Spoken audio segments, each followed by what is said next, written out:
Hello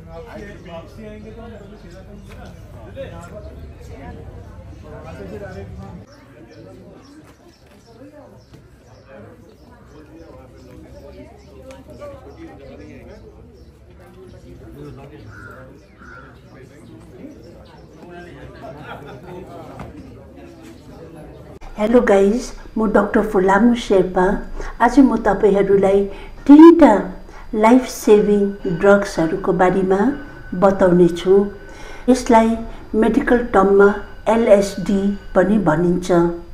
Kailash Mansarovar ट्रेकिङको height 18,000 देखि 21,000 फिटसम्म हुन्छ र यो हाइटलाई भेरी हाई अल्टिट्युड भनिन्छ।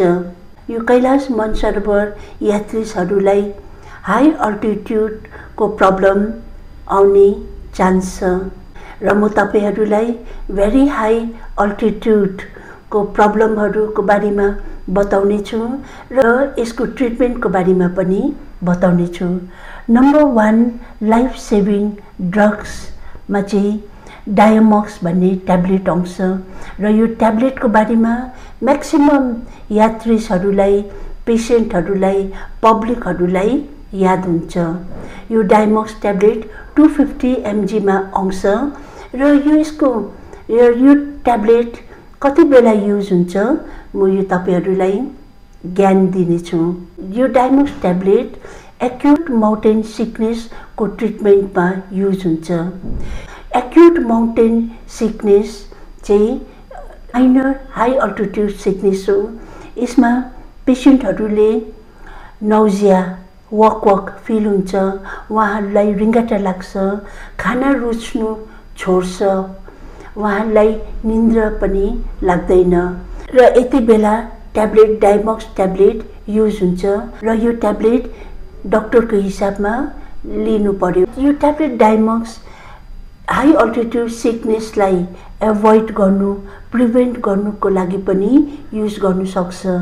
तर प्रिभेन्टिभ पर्पजको लागि जब ट्याब्लेट डायमक्स युज गर्दैछ भने यसको डोज चाहिँ आधा ट्याब्लेट हुन्छ। यात्रीले बिहान आधा ट्याब्लेट, बेलुका आधा ट्याब्लेट लिनु सक्नुहुन्छ। यो ट्याब्लेट डायमक्स लिँदा यात्रीहरूलाई पिसाब घरिघरि जानुपर्छ। कोही यात्रीहरूलाई मुखहरू टटङ्छ, हात खुट्टाहरू अलिकति झमझम टिङ्लिङ सेन्सेसन पनि आउँछ। यस्तो प्रब्लम आउँदैछ भने यात्रीहरूले ट्याब्लेट डायमक्सको डोज घटाएर आधा ट्याब्लेट बिहान, आधा ट्याब्लेट बेलुका लिनु सक्छ। नम्बर 2 लाइफ सेभिङ ड्रग्समा चाहिँ क्याप्सुल निफिडिपिन आउँछ। यो क्याप्सुल निफिडिपिन कुन चाहिँ कन्डिसनमा युज हुन्छ म यो तपाईहरुलाई बताउने छु। कैलाश मानसरोवर यात्रामा एउटा डेन्जरस कम्प्लिकेसन आउन सक्छ जसलाई हामी हाई अल्टिट्युड पल्मोनरी इडिमा भन्छौँ र यसलाई सर्ट फर्ममा HAPE पनि भनिन्छ।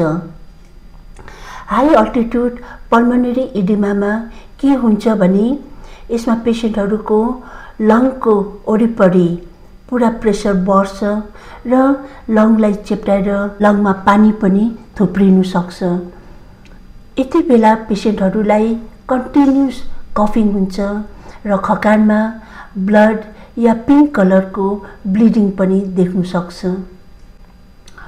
पेसेन्टलाई दम पनि पर्छ। यो इमर्जेन्सी सिचुएसनमा तपाईं यात्रीहरूले क्याप्सुल डेपिन जिब्रो मुनि चेप्नुपर्छ। यो क्याप्सुलले लङको प्रेसरलाई घटाउँछ, पानी पनि बेसी थुप्रिनु दिँदैन।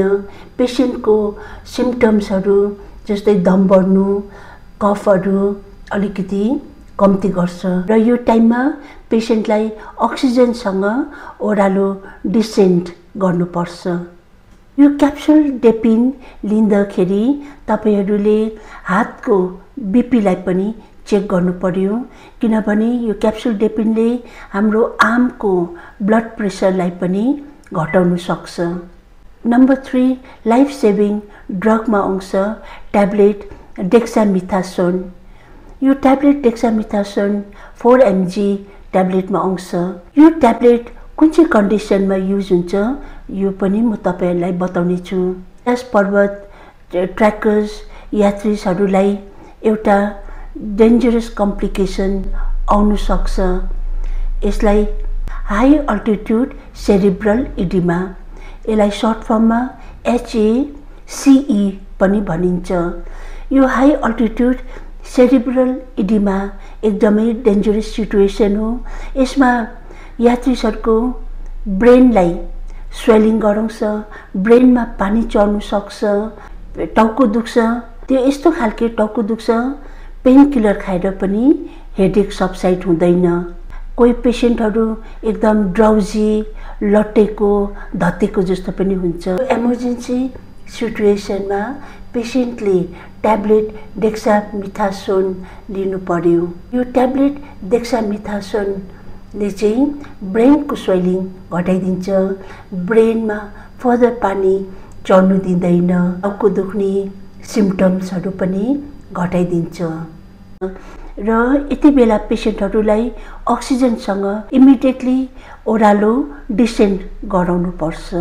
म आशा गर्छु कति जेनरल पब्लिकहरू पनि फ्युचरमा कैलाश मानसरोवर यात्रा गर्नु हुनुहुन्छ भने यो 3टा इमर्जेन्सी लाइफ सेभिङ ड्रग्सहरूलाई पनि तपाईहरुले ध्यानमा राख्नु पर्यो।